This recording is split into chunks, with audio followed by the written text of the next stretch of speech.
Welcome to ETV focus. నేను మీ శ్రీనివాస్ రెడ్డి. బాలయ్య బాబుకి పెద్ద షాక్ తగిలిందని కూడా చెప్పుకోవచ్చు. అందులో ముఖ్యంగా ఆయన నటించినటువంటి తాజా సినిమా 'అఖండ 2' విడుదల కూడా ఆపివేయాలంటూ కూడా హైకోర్టు అయితే చెప్పు చెప్పుకొచ్చింది. అయితే ఎందుకు చెప్పింది, అసలని ఏం జరిగిందనేది కూడా ఈ వీడియోలో మనం తెలుసుకుందాం. ఇది బాలయ్య బాబు ఫ్యాన్స్ కొంత షాక్ కలిగించేటువంటి అంశంగా కూడా చెప్పుకోవచ్చు.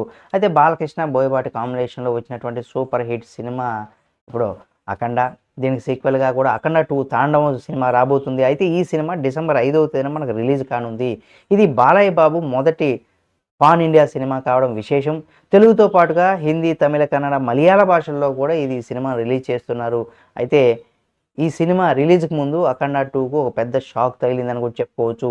అయితే తాజాగా మద్రాస్ హైకోర్టు 'అఖండ 2' సినిమా విడుదల ఆపివేయాలంటూ కూడా ఉత్తర్వులను కూడా జారీ చేసింది. దీంతో బాలయ్య బాబు ఫ్యాన్స్ అయితే షాక్ అవుతున్నారు. అయితే దీని వెనక ఒక పెద్ద కారణం ఉందనేసి కూడా తెలుస్తుంది.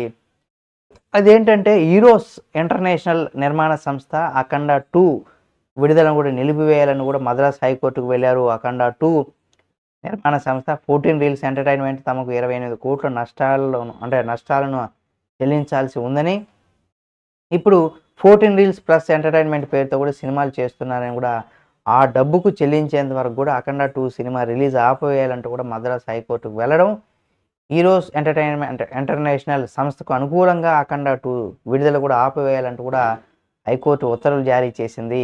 అయితే ఈరోస్ సంస్థ చెప్పే 28 కోట్ల రూపాయల నష్టం ఏదైతే ఉందో, అదే మహేష్ బాబు 'వన్ నేనొక్కడినే', 'ఆగడు' సినిమాలకు సంబంధించినవని కూడా తెలుస్తుంది.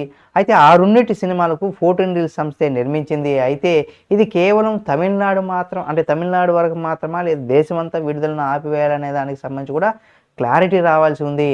దీంతో ఆతృతగా ఎదురు చూస్తున్నటువంటి బాలయ్య బాబు ఫ్యాన్స్ ఎవరైతే ఉన్నారో, సినిమాకు రిలీజ్ ముందు ఇలా అవ్వడం ఏంటని కూడా గురవుతున్నప్పుడు కూడా క్లారిటీ కోసం ఎదురు చూస్తున్నారు. మరి 'అఖండ 2' నిర్మాణ సంస్థ ఏమైనా స్పందిస్తుందా లేదా అనేది తెలియాల్సి ఉంది. లేకపోతే రేపు మార్నింగ్ షో, ప్రీమియర్ షో కావచ్చు, లేదా మార్నింగ్ షో పడితే 100% ఈ సినిమా ఉన్నట్టు కేవలం అక్కడ మాత్రమే ఆగిపోతుందని కూడా చెప్పుకోవచ్చు. మరి ఈ సినిమా ఎలా ఉండబోతుంది రిలీజ్ అయితే? హిట్ అవుతుందా? లేకపోతే ఫ్లాప్ అవుతుందా? యావరేజ్‌గా ఉంటుందా? అనే దానికి సంబంధించి మీరేమనుకుంటున్నారో కామెంట్ రూపంలో తెలియచేయండి.